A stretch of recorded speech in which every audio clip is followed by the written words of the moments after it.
Hi friends, Wednesday evening vlog பார்க்கலாம். நேற்று ஈவினிங்காக கொஞ்சம் மாடிக்கு வாக்கிங் போகலாமே அப்படின்ட்டு போயிருந்தேன். நான் ரெகுலராலாம் வாக்கிங் போக மாட்டேன். என்னைக்காச்சும் ஈவினிங்கில் எனக்கு டைம் இருந்து போர் அடிக்கிற மாதிரி இருந்தால் போவேன். அப்புறம் அப்படியே ஒரு 1/2 hour மட்டும் நடந்துட்டு மல்லிகை செடி வந்து நல்லா பூ பூத்திருந்தது. அதுக்கப்புறம் முடிஞ்சதுக்கப்புறம் அதை கட் பண்ணி விட்டேன். துளிர் விட்டு இப்போ திருப்பி மொட்டு வச்சிருக்கா. இது நல்லா ஒரு முழம் அந்த அளவுக்கு பூக்குது.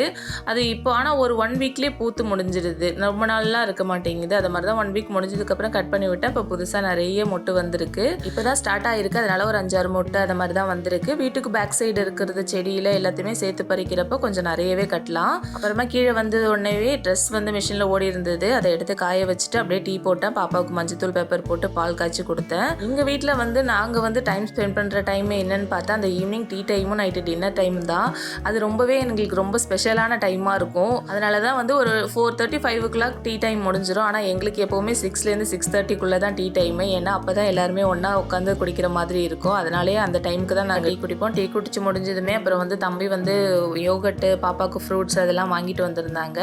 அப்படியே அங்கேயே உட்காந்து யோகட்லாம் குடிச்சிட்டு கொஞ்சம் நேரம் பேசிட்டு உட்காந்துருந்தோம். அதுக்கப்புறமா நான் வந்து சமைக்கலாமே அப்படின்ட்டு கிச்சனுக்கு வந்துட்டேன். இன்றைக்கி வந்து இட்லியும் சாம்பாரும் பண்ணலான்ட்டு இருந்தேன். ஆனால் சடனாக தம்பி வந்து சிக்கன் வாங்கிட்டு வந்ததுனால இட்லிக்கு சிக்கன் கிரேவி வச்சுட்டேன். சிங்கில் ஈவினிங்காக டீ போட்ட பாத்திரம்லாம் இருந்துச்சு.